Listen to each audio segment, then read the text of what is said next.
kepada pengasuh Pondok Pesantren Miftahul Amal, juga kepada Bapak Susilo Tur, dan kepada teman-teman semua yang telah hadir pada kegiatan pada malam hari ini. Malam ini kita akan belajar atau akan ngaji tentang bagaimana sejarah sastra Indonesia dan juga bagaimana kesusastraan Indonesia di mata dunia. Nah, malam ini kita dipandu atau diisi oleh pemateri kita, yaitu Bapak Susilo Tur. Beliau adalah seorang pengarang yang lahir pada Blora 17 Februari 1937. Beliau menempuh pendidikan S1-nya di Universitas Indonesia, kemudian S2-nya di Patris Lumumba, Moskow, Rusia, kemudian S3-nya di Plekhanov Institute di Moskow juga, di Rusia. Jadi kurang lebih beliau menempuh pendidikan di Rusia sekitar 11 tahun di tahun 1962 sampai 1971. Di antara karya-karya beliau adalah banyak sekali karya-karyanya. Barangkali teman-teman juga sudah sering mendengar, di antaranya yaitu sebuah novel berjudul Suka Duka Si Pandir, terbit tahun 1963. Kemudian Komponis Kecil dan Cerita-cerita Lainnya, itu adalah sebuah kumpulan cerita anak-anak, terbit tahun 1963. 1000 Wajah Pram dalam Kata dan Sketsa, sebuah buku memoir, terbit tahun 2009. Dan mungkin ada sekitar berapa Mbah totalnya karyanya? 50 judul. Dan yang hari ini sedang banyak dibicarakan adalah buku beliau berjudul Dari Blora ke Rusia, dan sebentar lagi akan terbit juga Dari Blora ke Kutub Utara. Jadi beliau termasuk satu-satunya orang Asia yang sudah sampai di Kutub Utara, dan itu dari Blora. Aplaus.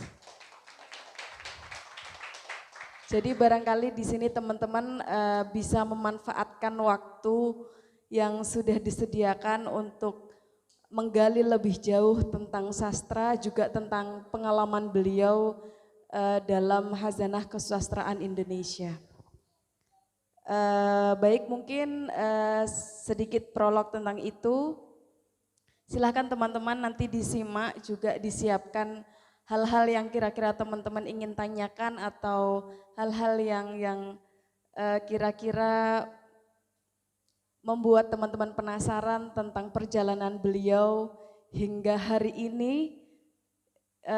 Yang teman-teman sudah tahu, beliau sudah sepuh dan masih berkarya, dan karyanya sangat luar biasa. Baik, selanjutnya waktu dan tempat saya persilahkan kepada Bapak Susilo Tur.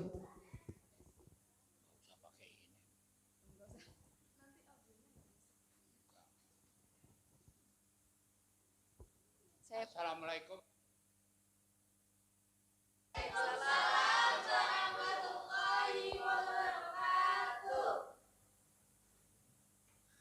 Terima kasih atas kepercayaannya saya diundang malam ini. Dan saya senang bahwa di sini ada keseimbangan antara pria dan wanita. Saya katakan tidak ada revolusi yang menang tanpa wanita. Maka kagumilah karena hadir anak-anak wanita. Moga-moga demokrasi benar-benar tercapai di Indonesia. Jadi wanita bukan cuma budaknya laki-laki. Seimbang. Harus seimbang. Gitu loh. Dan memang di dunia juga banyak revolusi yang gagal juga akibat dari wanita juga. Biasalah. Seimbang. Seimbang aja. Ini hanya untuk supaya kita tahu aja. Begini, saya itu lahir tahun 37. Di dalam rumah kami itu ada 10. Ibu saya itu kawin umur 12. Anaknya penghulu Rembang. Bapak saya waktu itu sudah hampir 30, anak penghulu Kediri. Jadi saya itu jelek-jelek turunan penghulu. Nah, dan kakek saya yang dari Rembang itu matanya biru, punya turunan darah Belanda karena dia itu anak dari babu yang diselunggui Belanda. Kalau Anda pernah baca bukunya Pram Gadis Pantai, itu adalah nenek saya, matanya biru. Karena nenek saya itu memang turunan Belanda sama babu orang Rembang itu. Gitu. Itu sangat menarik kalau orang dengar bagaimana Pram membacakan. Pernah diundang ke Tiongkok suruh membacakan itu. Pram sambil nangis membaca itu. Ingat mbaknya sendiri. Kan mengharukan. Matinya aja katanya di pinggir jalan itu kemudian. Tapi sebenarnya enggak, itu didramatisir Pram. Karena sebenarnya waktu tua Mbak itu saya pernah ikut sama dia. Dia membuat kita hidup. Karena kami kan kelaparan waktu itu. Bapak lagi bangkrut, guru SD itu. Jadi nenek saya itu jadi tukang rombeng, tahu tukang rombeng? Bawa keranjang kosong, nanti masuk keluar rumah orang-orang kaya mencari barang-barang yang mereka buang atau jual. Nanti barang itu dijual lagi oleh nenek saya di pasar. Hasil jualan itulah dia bawa pulang makanan buat kami. Itu jadi sering kalau sore-sore petan itu nenek saya itu. Tahu petan? Cari kutu sama bayu saya. Lah itu saya dengerin dia cerita. Ceritanya itu praktis sama dengan yang didongengkan Pram, cuma lebih lengkap gitu loh. Sebenarnya dia nggak mati di jalan. Suatu kali dia kepengen pulang di Blora itu rumahnya ada di dekat Taman Pahlawan sana. Punden namanya. Katanya kepengen bersihin rumahnya. Terus dia pergi ke rumahnya itu, tahu-tahu sakit dan meninggal di rumah tetangga. Jadi kalau Pram bilang kan matinya di pinggir jalan, tapi di rumah tetangga sebenarnya. Gitu loh. Itu ceritanya begitu. Dari ibu saya yang meninggal umur 37 itu anaknya 10. Bayangkan aja 10. Tapi bapak saya itu orangnya monogam. Kakek saya juga monogam. Kalau penghulu Rembang itu poligam berat. Kawin punya anak satu cerai, kawin punya anak satu cerai gitu. Misalnya pernah dengar enggak Abu Umar? Pernah dengar orang tokoh Blora yang namanya Abu Umar, Jalan Abu Umar itu loh. Kabupaten yang turun itu loh jalannya, tahu? Ya. Ada itu tempat apa? Tempat itu apa namanya tahanan itu loh, penjara. Rumahnya Abu Umar itu di depannya. Itu ketua Masyumi dulu, tahu ya Masyumi ya? Partai. Itu oleh Nasution disuruh menyingkir. Dia enggak menyingkir, enggak ada urusan. Makanya kemudian dibunuh oleh anak buahnya Nasution, salah satu versi. Termasuk Bupati Blora, Mr. Iskandar. Nah itu. Ini istrinya Abu Umar itu adiknya ibu saya. Jadi tante saya, tapi dari ibu yang lain. Karena saya ceritakan punya istri satu, punya anak itu langsung cerai ganti lagi. Jadi adiknya ibu saya, tapi dari ibu yang lain, jadi adik tiri itu. Dongnya begitu. Nah itu jadi 10 tadi itu anaknya ibu bapak itu 2 meninggal. 1 yang pertama, jadi Pram itu sebenarnya punya kakak namanya Ahmad. Karena ibunya masih terlalu muda, umur 12, jadi meninggal. Pluron. Sedangkan yang terakhir itu perempuan namanya Susanti. Su itu lebih baik, san itu mensisan, ti mati. lebih baik mesisan mati karena matinya itu kelaparan. Jepang mau masuk itu. Dikasih bubur oleh nenek saya yang dari Kediri itu, bubur yang sudah 3 hari dipaksakan masuk. Ibu saya kan udah nggak keluar air susunya, udah sakit TBC. Zaman dulu sakit TBC itu sakit utama. Jadi 10 yang lahir itu 8 hidup. 8 ini 6 jadi penulis. 6 jadi penulis. Orang nyebut keluarga ini adalah mafia sastra dunia. Tidak ada satu keluarga itu 6 orang jadi penulis kecuali keluarganya Tur. Ini saya ceritakan ya. Cerita adik saya penulis, Mbak Yu saya yang sekarang masih hidup, lainnya udah mati. Saya sama Mbak Yu saya yang masih hidup. Itu juga penulis. Bahkan Mbak Yu saya ini penulis sesudah Pram langsung. Waktu itu udah SMP kelas 3 dia nulis cerita-cerita pendek gitu. Dia itu penulis. Jadi tapi karena enggak serius dan lahirnya bukan bulan Februari atau Januari, ya itu hanya penggemar aja. Makanya kelasnya itu kelas teri, ngerti kelas teri kecil, ngerti nggak? Adik saya, Mbak Yu saya kelas teri, adiknya Pram langsung, Prawito, lahir bulan Februari, itu kelas bandeng, belajar sendiri bahasa Inggris, terus jadi penterjemah bahasa Inggris di kedutaan Uni Soviet. Tamatan SD tok, Pram juga tamatan SD tok. Nah, jadi itu kelas bandeng ya, kan 2 tadi kelas teri kecil. Pak Prawito adik Pram langsung itu kelas bandeng. Kemudian Pram sama Pak Kusalah di atas saya 2 tahun itu kelas hiu karena raksasa. Pram kena karangannya itu sudah diterjemahkan lebih dari 50 bahasa asing. Kalau Pak Kusalah kelas hiu kan apa?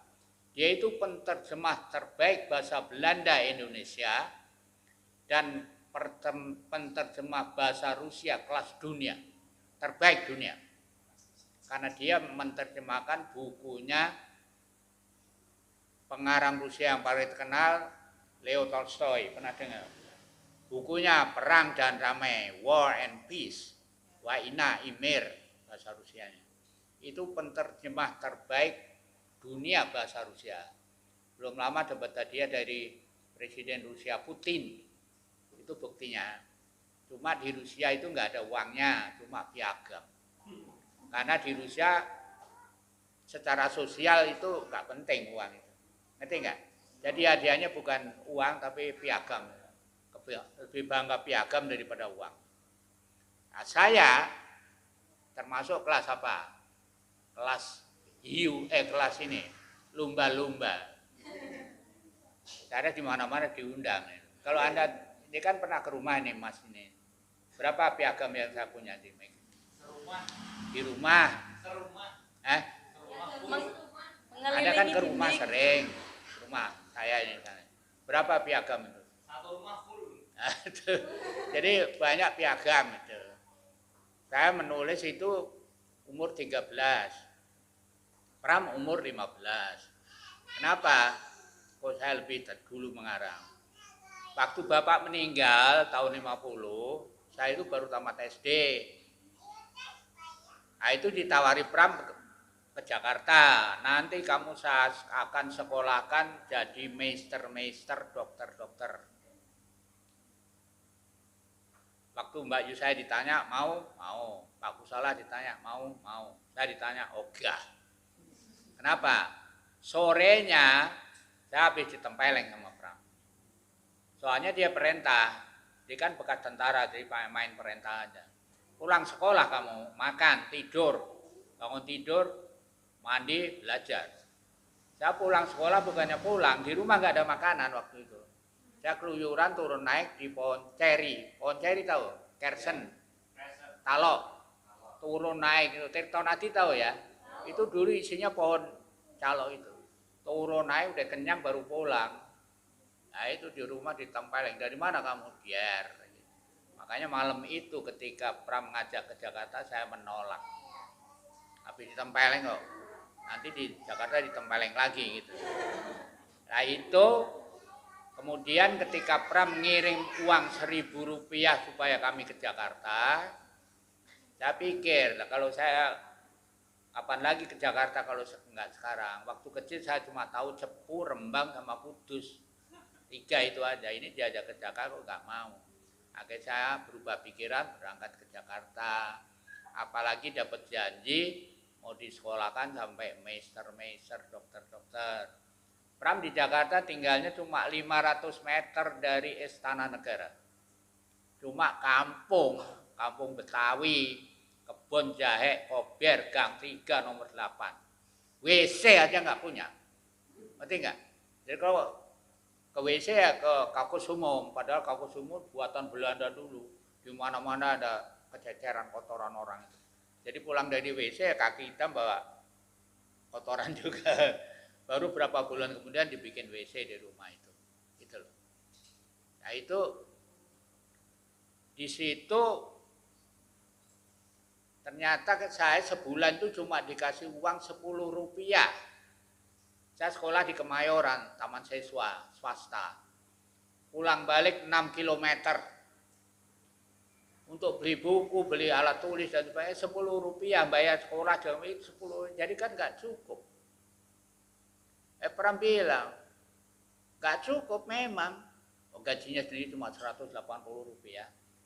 Nggak cukup memang. Kurangannya cari sendiri kamu, jangan minta kamu.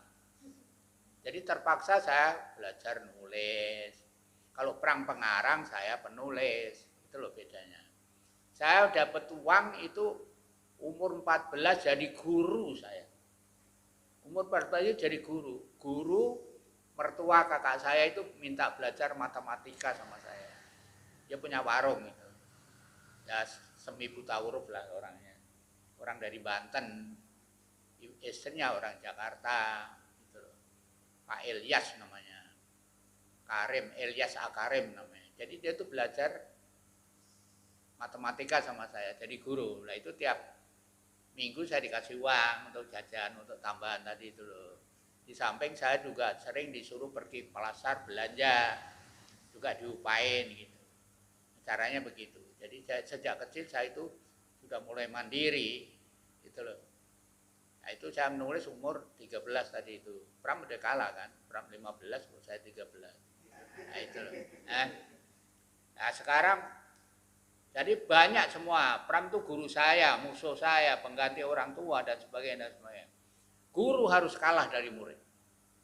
Kalau enggak berarti masyarakat itu mundur. Jadi Pram saya kalahkan di semua bidang kecuali sastra. Ya. Contohnya apa? Pram kawin 2 kali, saya 3 kali. Pram menulis umur 15, saya menulis umur 13. Nah, Pram meninggal umur 81, saya masih hidup 84. Jadi praktis semua lini Pram sudah kalah sama saya. Ya, ngerti enggak? Tingginya. Oh, tinggi kan saya kalah, saya pendek, kalah pendek dia. Nah, ya itu jadi semua harus kita kalahkan. Guru harus kalah dari murid. Itu kuncinya. Ngerti enggak? Nah, tentang sastra sendiri, Pram nulis kira-kira 50 buku. Saya kalau dengan naskah yang saya simpan dan saya masih nulis, itu hampir 60 sekarang.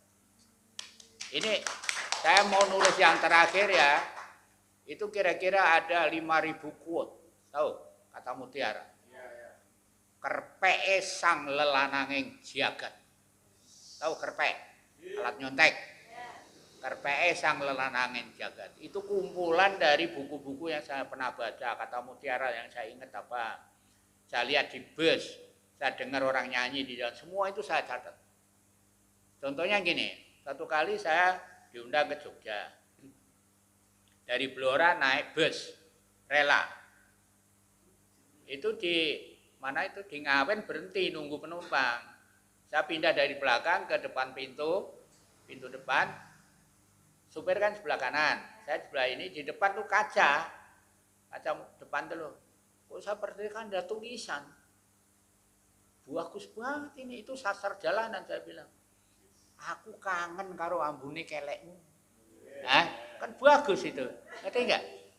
Terus di Kediri waktu itu saya mau nengok kuburannya Bung Karno, naik sedan, diantar itu. Sedan jalannya lambat. Tahu-tahu dilewati oleh truk. Tahu ya? Truk itu ada bak belakangnya kan? Itu ditulisi, ayumu kayak bokongnya sapi. Itu semua itu saya catat. Dari Purwodadi ke Solo itu ada penyanyi jalanan. Biasanya gini-gini aja minta duit kan. Sambil nyindir penumpang. Embo-embo turu, naik senyum-senyum gitu. Nah, lagu itu sampai membuat saya menangis. Apa langsung saya? Ojo kawin karo wong ayu. Mundak cepet mati. Sing lanang golek pangan turun dalan koyo kowe iku lho.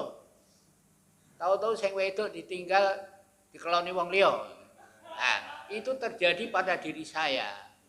Ketika saya berangkat ke luar negeri, saya itu kawin sama cewek bukan karena cinta, tapi karena kebutuhan. Saya waktu itu mau diberangkatkan ke Papua, saya kan sukarelawan Trikora, tahu ya Trikora. Selesai Trikora, saya daftar ke Departemen Perguruan Tinggi dan Ilmu Pengetahuan untuk dites ke luar negeri, lulus. Nah itu saya punya rencana 2 tahun saya di luar negeri, saya mau pulang. Hidup saya hemat, luar biasa. Sehari kurang dari 1 rubel. 1 rubel itu uang Rusia. Terdiri dari 10 kopek, 100 kopek. Saya makan tuh kurang dari 1 rubel, padahal beasiswa saya 90 rubel. Saya tabung uang itu sampai 2 tahun mau pulang. Tahu-tahu istri kirim surat, Mas mulai sekarang jangan kirim surat lagi. Saya tanya ada apa, enggak jawab. Sekalinya dapat surat saya buka kosong isinya. Ngerti enggak? Enggak ada isinya. Ini apa? Tahu-tahu digondol maling. Nah itu lagu itu begitu tadi itu loh. Sing lanang golek pangan turun dalan, sing wedok ya ditinggal dikeloni wong liya. Itu dongeng sampai saya nangis. Nah itu semua cerita-cerita gitu itu saya kumpulkan dalam moga-moga bisa selesai sebelum saya mati. Tapi saya udah tahu, bukan nak sok ya. Saya paling tidak 100 tahun umur saya. Bahkan hitungan saya 125 tahun. Saya belajar dari bukunya Cina kuno. Rahasia Ranjang Pengantin Cina kuno. Itu di situ saya belajar bagaimana umur panjang, gairah, dan bebas dari minimum 100 macam penyakit. Ngerti? Itu buku itu begitu. Jadi saya yakin di atas 100 tahun umur saya. Gitu loh. Apalagi waktu kecil saya kelas 4 SD, itu karena terlalu sering main di kali Lusi golek cari ikan. Saya kemudian kena penyakit kulit yang namanya Prambusia. Pernah dengar? KTN. Tahu nggak? Bahasa sononya Prambusia, merah kayak Prambors. Nah itu saya disuntik obat yang namanya Neosalvarsan. Sembuh. Itu disembuk hidup atau mati. Disuntik itu. Nah saya sembuh. Khasiatnya apa? Satu-satunya yang saya ingat. Tidak akan kena penyakit kotor seumur hidup. Itu loh. Makanya saya jadi pemberani. Ngerti nggak, Mas? Siapa aja ayo. Asal jangan di Blora.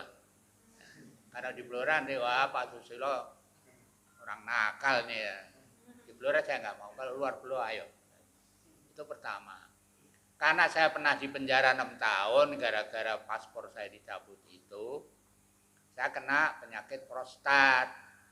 Itu karena berarti nggak beres hubungan suami istri kan. Jadi penjara main sama siapa? Sama tembok. Nah, 6 tahun kena prostat. Kena prostat itu nggak bisa kencing. Ngerti nggak bisa kencing. Siapapun yang di penjara nanti Anda ini, anak laki-laki terutama di atas 45 tuh kalau nggak beres keluarganya mesti kena. Hati-hati aja, di atas 45. Pak Pram kena, Pak Kusala kena, saya kena. Dua-duanya kena, 3 ya. Cuma waktu mereka dioperasi, belum ada laser. Jadi dioperasi ya tamat riwayatnya. Ngerti? Saya waktu dioperasi bukan di Blora, bukan di Semarang, bukan di Solo, tapi Bojonegoro. Karena Semarang nolak, Blora nolak, Solo terlalu penuh. Saya milih Bojonegoro. Ternyata di sana sudah ada alat yang namanya laser. Saya dioperasi laser oleh seorang dokter dan bisik-bisik, Mas, kalau sembuh nanti Anda kayak umur 18. Nah itu dua peristiwa yang membuat saya gairah sampai hari ini. Nah, 18 umur saya. Pada waktu itu saya sudah 75. Pak Pram kena umur 55. Pak Kusalah 65. Saya umur 75 karena saya paling pendek di penjara 6 tahun. Pak Pram hampir 20 tahun. Pak Kusalah 10 tahun. Saya cuma 6 tahun, kurang dikit. Jadi ceritanya gitu. Makanya saya itu gairah hidup saya masih tinggi sampai sekarang. Tadi kalau dia datang terlambat semenit nggak ketemu sama saya udah pakai masker. Mana masker saya? Nah, udah pakai masker, sudah cuci muka, mau mendekati motor, saya mau jadi rektor. Tahu kan rektor saya? Rektor itu kepala perguruan tinggi, institut itu namanya rektor. Tapi saya ubah jadi ngorek yang kotor-kotor. Saya mau berangkat ngorek yang kotor-kotor tadi itu pakai motor keliling Blora itu. Tahu-tahu muncul ini Mbak Evero. Selambat 1 menit saya udah nggak ada di rumah. Jadi masih beruntung Anda hari ini. Padahal saya nunggu dari jam 4 sore. Pikir saya buka puasa di sini gitu loh. Sudah dari siang saya nggak mau makan apa-apa, mau saya makan kenyang di sini. Tahu tadi jam berapa? Jam 8 ya? 8.10 kalau nggak salah. Ya itu. Saya udah berangkat, sudah cuci muka pakai masker sini. Tahu-tahu. Nah itu masih beruntung Anda hari ini. Saya masih kebawa ke sini. Jadi saya itu rektor. Orek yang kotor-kotor. Saya juga dosen. Apa dosen? Yang paling senang saya temu di jalan itu kardus sama sendok. Paling mahal itu kardus, sekarang 1 kilo itu 2.000. Sendok, tahu bukan sendok plastik, sendok yang logam. Di rumah ada 200 lebih. Itu nemu, paling seneng itu, nanti saya pamerin tuh. Arloji aja 15 nemu. Cincin berapa ini, cincin emasnya nemu. Tapi jangan pakai cincin, saya kasih tahu. Ini tanda-tanda perubahan zaman. Ini dulu artinya itu budak kamu. Pakai cincin, gelang, kalung itu budak. Karena di kalung itu ada nama pemilik budak. Dulu gitu budayanya itu. Pakai cincin berarti ada budaknya si A, si B. Sekarang budak perhiasan ya. Pacarnya siapa itu budak. Dulu itu tanda budak, perbudakan zaman itu. Itu loh ceritanya. Jadi saya itu dosen.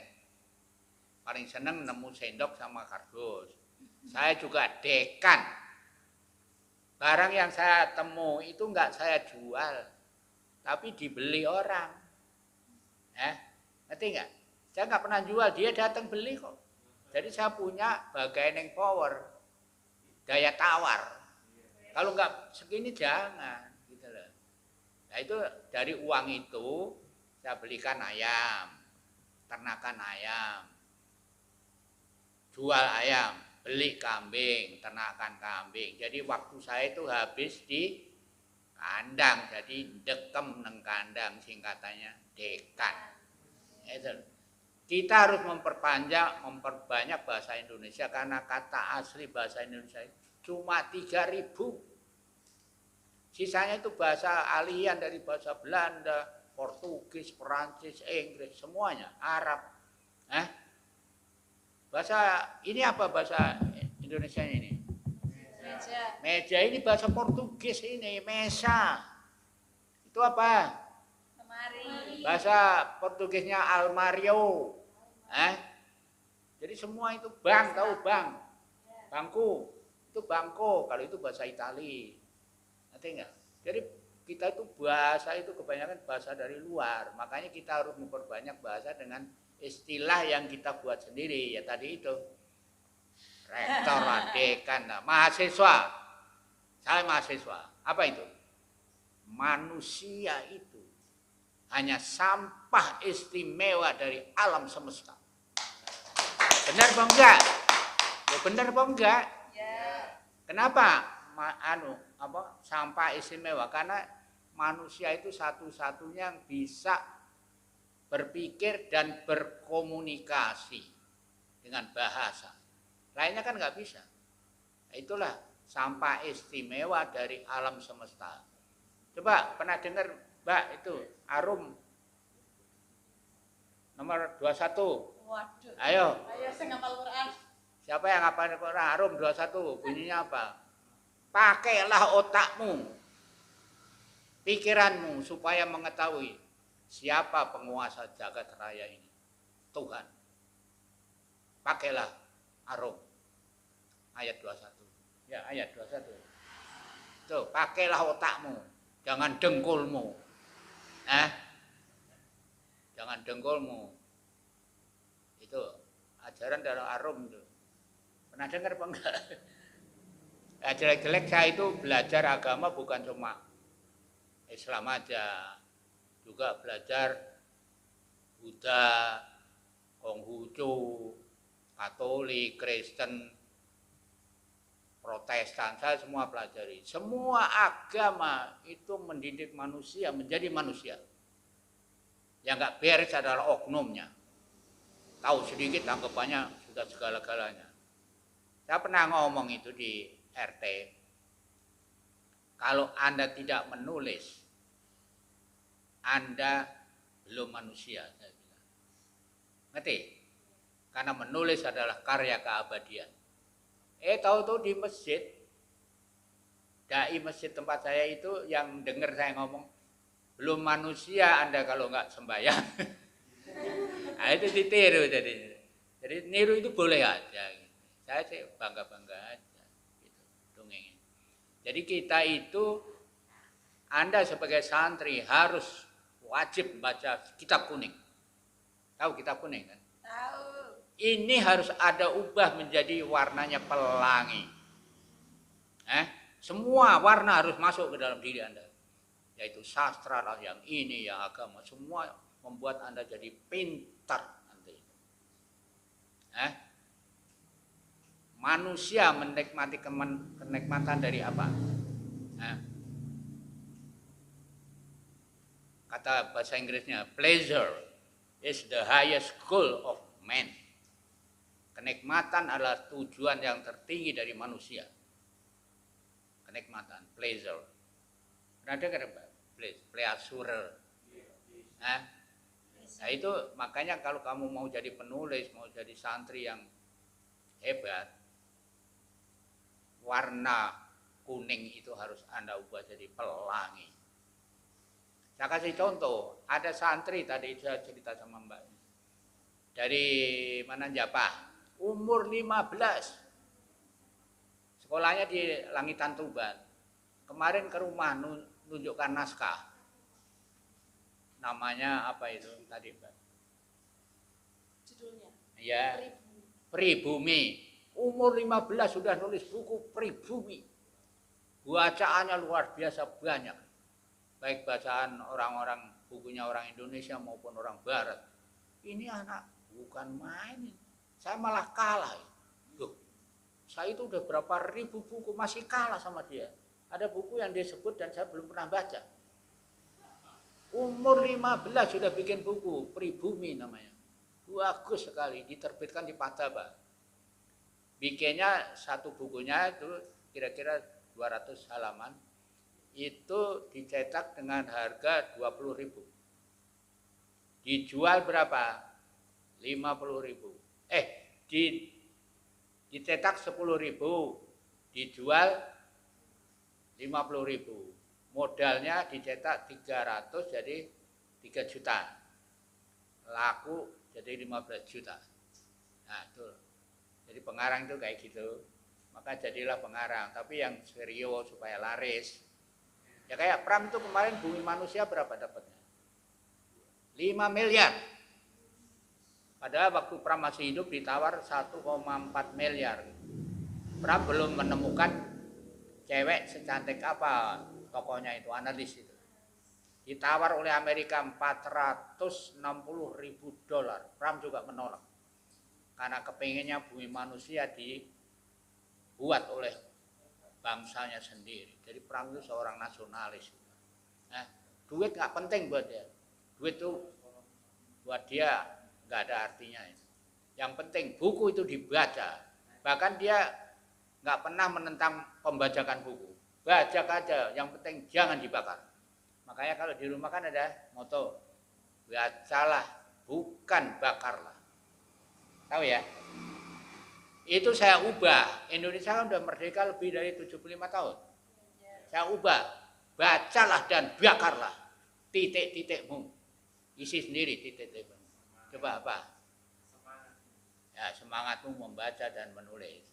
Karena moto dari Pataba, tahu Pataba singkatan dari apa? Pramudia Anantatur anak Blora. Pramudia Anantatur anak Blora asli. Terus saya ubah yang terakhir jadi anak semua bangsa.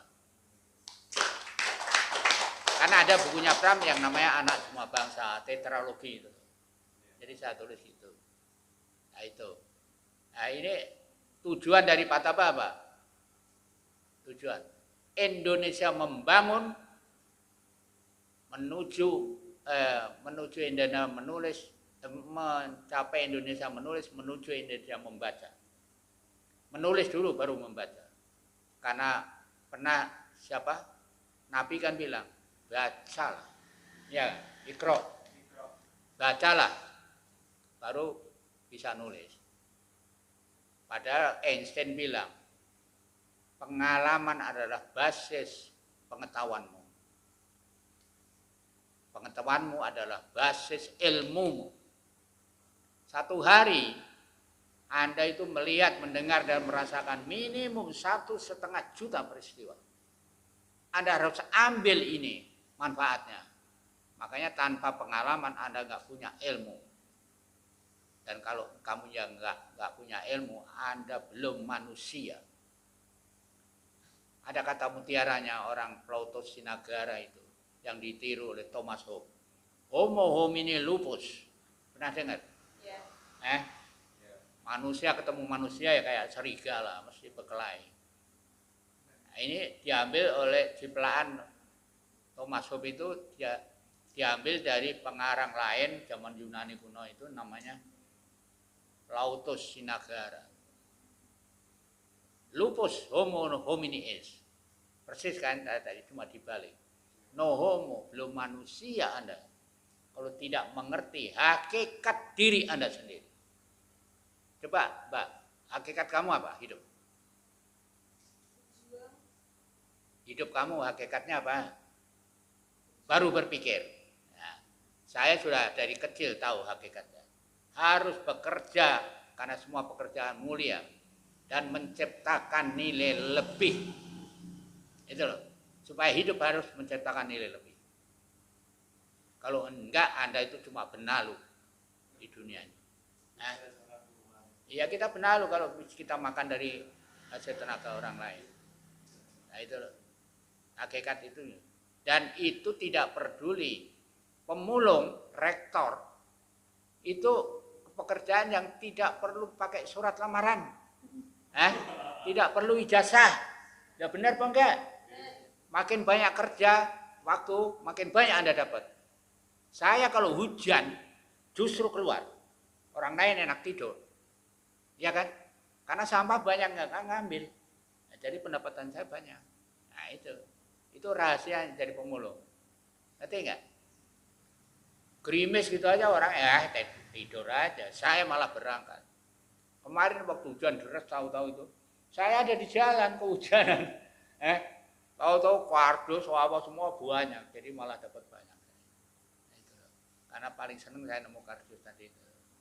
Sama plastik. Sekarang plastik lagi laku. Plastik yang tipis itu.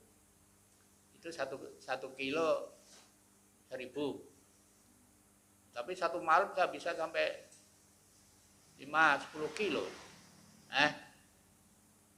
Itu kemudian botol. Istri saya itu sekarang juga jadi kandidat rektor.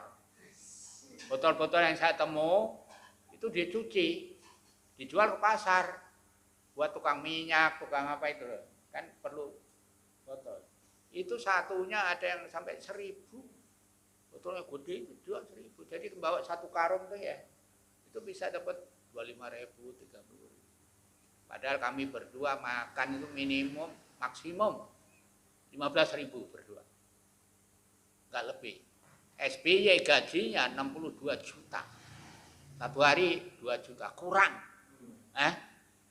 Padahal harusnya kalau jadi pemimpin, kata Sokrates, pemimpin harus lebih miskin daripada rakyat yang dipimpin. Ngerti? Harus lebih miskin. Contohnya banyak. Khomeini tahu? Dari Iran. Waktu meninggal cuma punya sajadah. Khrushchev, 20 tahun kerajaan Kremlin itu Rusia. Mati cuma punya rak buku. Lenin cuma punya jas. Terus ini siapa, Ho Chi Minh dari Vietnam, punya jaket yang ada besinya itu loh, yang bisa dikunci itu. Jadi contohnya banyak, pemimpin yang lebih miskin daripada rakyatnya. Saya pernah lihat film Lenin itu di kamarnya, lagi baca buku. Tahu-tahu ada anak kecil kayak anak Anda itu, keluyuran. Udah makan belum? Belum. Nah, padahal jatahnya itu cuma satu hari 1 kerat roti. Demi anak ini dikasihkan pada anak ini. Nah, itu pemimpin yang baik kayak gitu. Nah, itu loh. Jadi caranya itu ya gitu, untuk menguji kita itu harus lihat pemimpin itu yang benar-benar. Jangan terbalik. Jadi belum sudah duit dulu. Apa dulu gitu. Contohnya banyak di Indonesia. Gitu. Kalau tentang sastra ya gitu Mbak, kalau memang mau belajarlah menulis. Seperti yang dilakukan ini. Seperti kata mutiara dari siapa itu? Laureat Nobel dari mana itu? Amerika itu. Siapa namanya itu?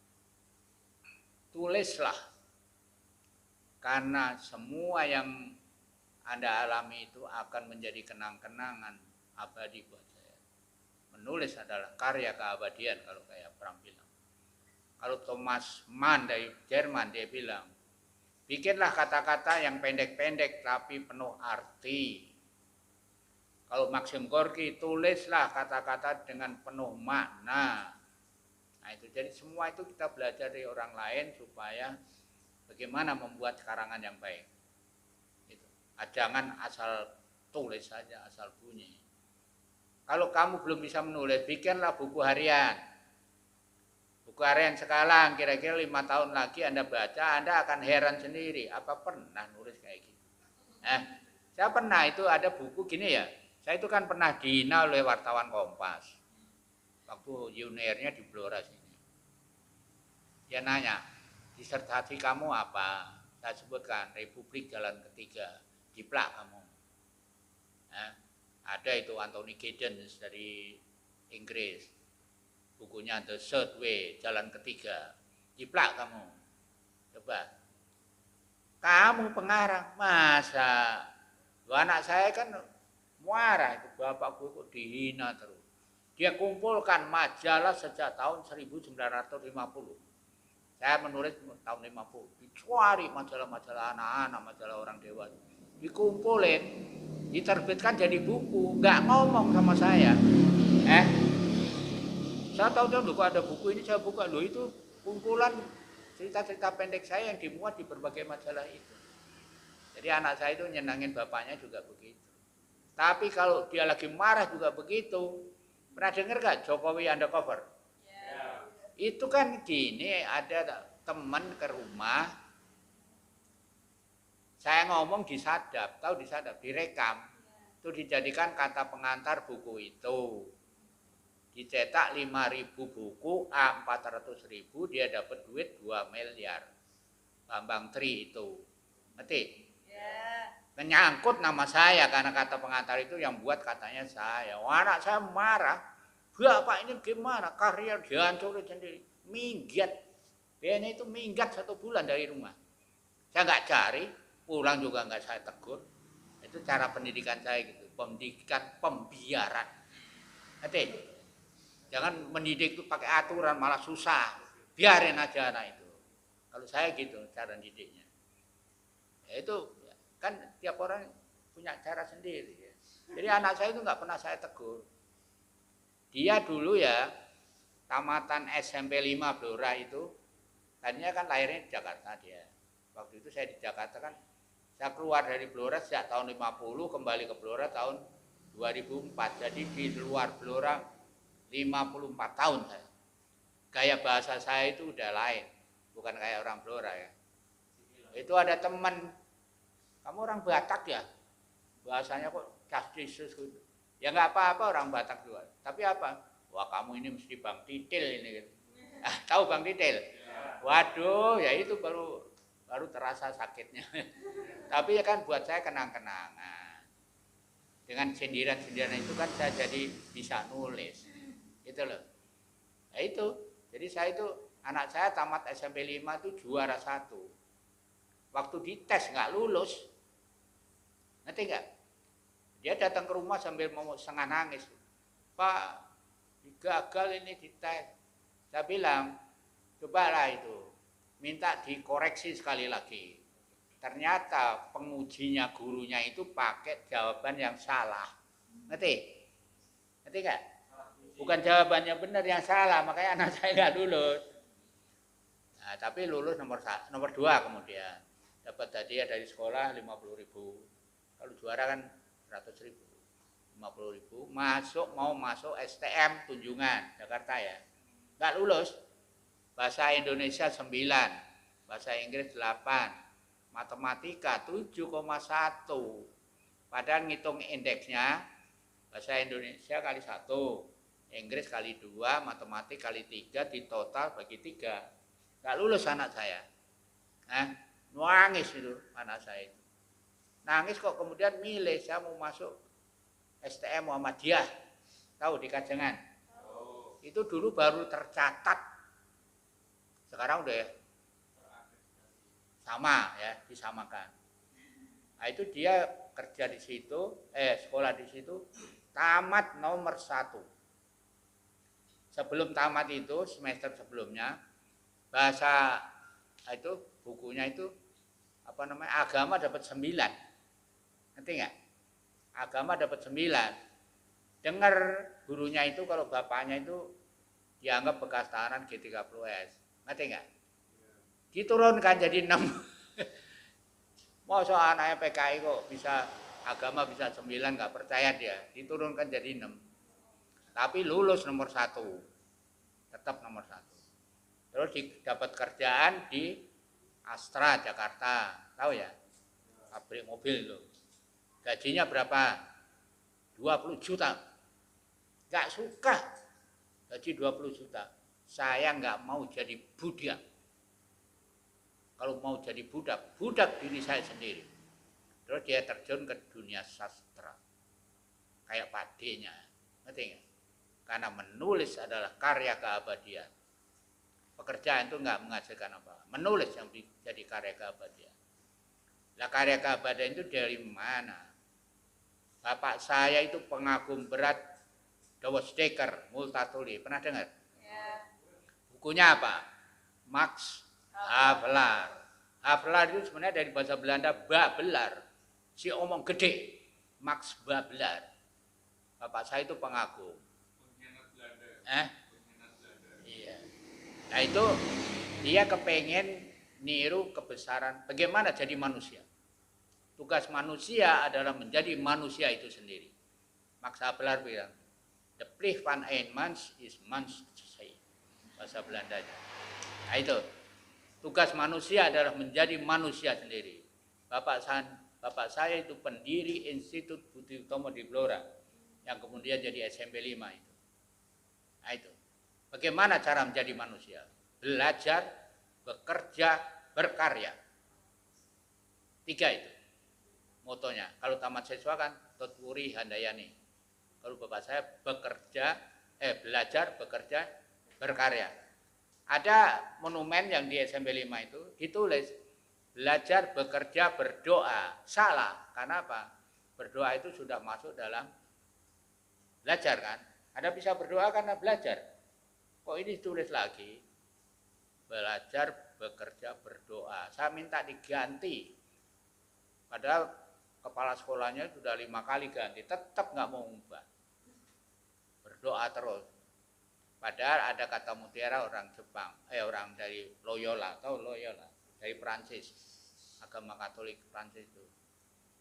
Ora et labora, pernah dengar? Berdoa dan bekerja.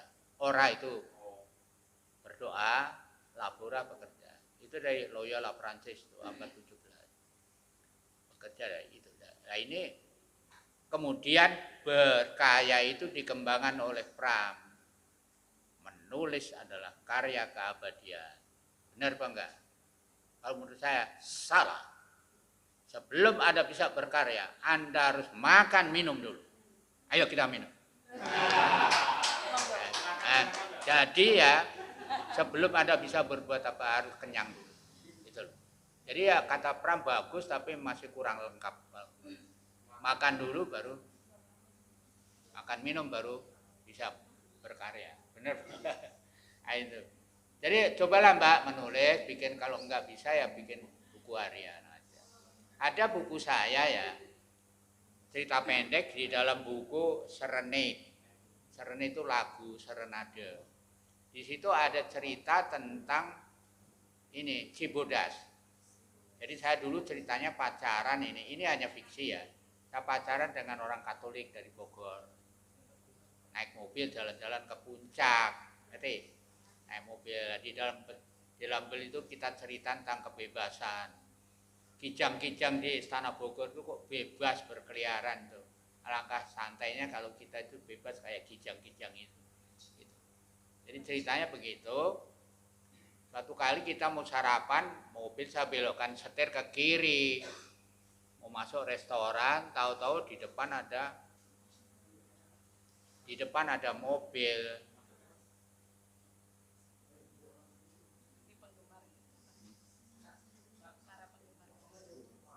Maju aja, maju.